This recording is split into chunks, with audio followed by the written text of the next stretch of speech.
Olá, tudo bem? Vamos iniciar a nossa aula 24, parte 2, da disciplina de Química para a primeira série A e B. Vamos continuar o estudo de polaridade de ligações e moléculas. Lembrando que estamos no livro 1B, frente B, unidade 4, capítulo 11. Vamos fazer alguns exercícios, então, sobre polaridade da ligação e da molécula. E aqui o exercício pede o seguinte: determine a polaridade das ligações da molécula e a sua geometria. Nós temos aqui a molécula N2.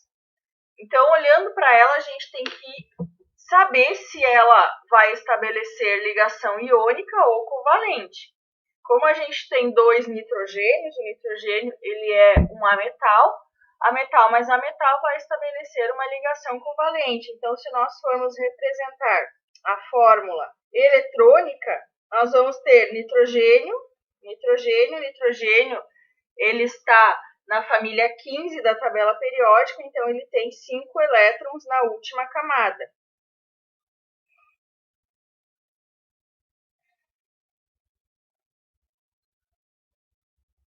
Como ele tem 5 elétrons na última camada, para ele completar o seu octeto, ele precisa estabelecer 3 ligações.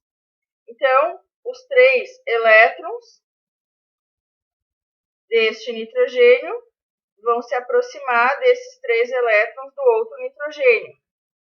E aqui está estabelecida a ligação covalente. Então, nós sabemos que aqui nós temos ligação covalente. Só que nós precisamos determinar se ela é polar ou apolar. Como que a gente vai determinar isso? Por meio da verificação se existe diferença de eletronegatividade entre os átomos envolvidos. E a gente percebe aqui que não existe diferença de eletronegatividade entre os dois nitrogênios.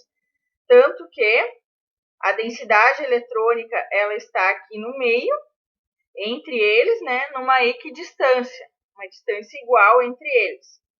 Então, nesse caso, como não existe diferença de eletronegatividade, essa é uma ligação covalente apolar. Essa ligação tripla aqui, se a gente for fazer a fórmula estrutural aqui, a gente visualiza melhor as ligações, é uma ligação tripla. Então, essa ligação tripla aqui é uma ligação covalente apolar. A geometria, a gente então logo de cara vê que quando eu tenho 2 átomos, a única geometria possível é a geometria linear.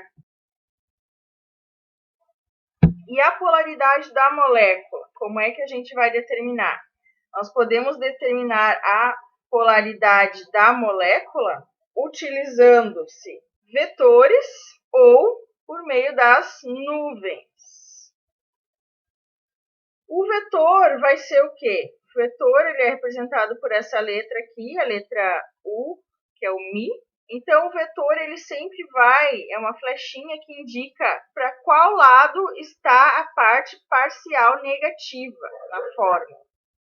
Nesse caso aqui, nós não temos um lado que está atraindo mais os elétrons para si, então nós não temos parcial positivo e nem parcial negativo. Nós não temos a geração desse polo positivo ou desse polo negativo. Se a gente não tem polos, a gente também não tem vetores. Então, nesse caso aqui, o vetor momento dipolar, o Mi, o vetor momento dipolar, ele é nulo, ou seja, não existem polos aqui presentes, nem positivo nem negativo. Se a gente não tem polos, nós temos uma molécula sem polos, então ela é uma molécula apolar, ou seja, apolar não tem polos. Vamos para o segundo caso aqui do oxigênio.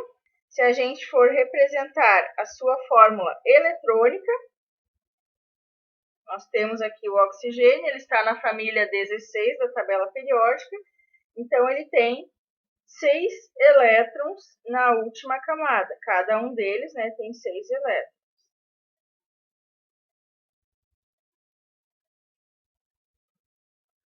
Para eles completarem o octeto, eles vão ter que compartilhar, cada um deles, 2 elétrons. Então, eles vão compartilhar aqui os seus 2 elétrons. e aí estabeleceram a ligação covalente, que nós vamos ter que determinar se é polar ou apolar. Como não existe diferença de eletronegatividade entre os dois oxigênios, ela vai ser uma ligação covalente apolar. Se nós representarmos aqui a fórmula estrutural, nós vamos ter essa representação aqui, ou simplesmente essa representação aqui. Para a gente determinar a geometria, quando a gente tem apenas dois átomos formando o composto, nós temos uma geometria linear. E agora, para a gente determinar se é uma molécula polar ou apolar, nós podemos determinar por meio de vetores ou por meio de nuvens. Nesse caso aqui, né, e no anterior, que ele é composto apenas por dois átomos, é bem mais fácil determinar por meio de vetores.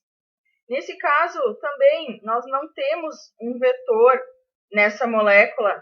Por quê? Porque não tem aqui formação de polos, né?